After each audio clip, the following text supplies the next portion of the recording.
Okay, ito yung patuloy natin pag-inspeksyon at pagkasiguro na yung ating programa na Zero Billing ay unang-una na nagagampanan ng lahat ng mga ating mga ospital, ating mga staff, ating mga doktor, ating mga nurse, lahat ng ating medical services ay naunawaan kung ano ba yung programa at kung paano makapag-avail ang mga pasyente. Pangalawa doon, yung mga pasyente at saka kung family nila, kailangan din na malaman nila na merong ganito, na zero billing na. Lahat ng pinuntahan namin ay tinignan namin kung ano yung PhilHealth na kontribusyon. Siyempre, iba-iba, case to case, iba PhilHealth na kontribusyon, ano yung sa DOH.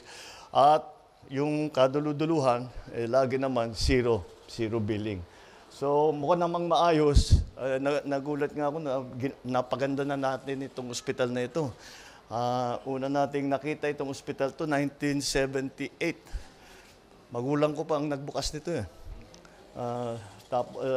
Bago linipat, it was moved to DOH, ginawang bagong lipunan hospital. So mabuti naman. Itong ating kailangan natin pasalamatan lahat ng ating magigiting at napakasipag at napaka-dedicated na healthcare workers. Hindi sa mga doktor, sa mga nurse, sa mga medtech, sa mga staff, sa mga non-medical, lahat.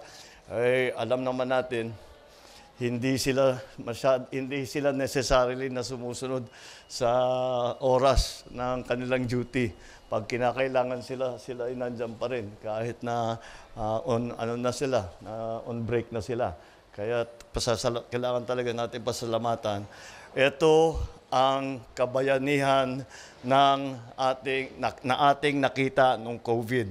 At tuloy-tuloy nakikita natin ang kabayanihan ng ating mga medical health workers. At talaga naman, isa na ako doon. I was one of the beneficiaries. Kung hindi sa inyo, wala na ako rito. Natangay na ako ng COVID. Kaya again, that instinct of service, of dedication, they continue to show. Kahit walang pandemya, nakikita natin, they continue to show. At talagang malalaki ang puso nila para tulungan ng ating mga kababayan. So I'm happy to be able to report that the zero billing program is proceeding well.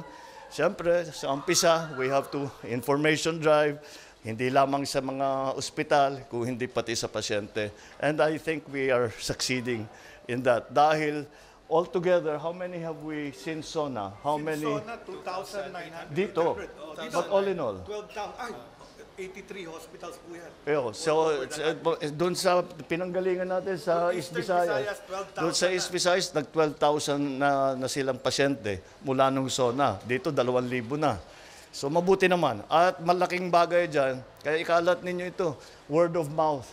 Kasi yung mga ibang pasyente, wala kayong binabayad, meron palang ganyan.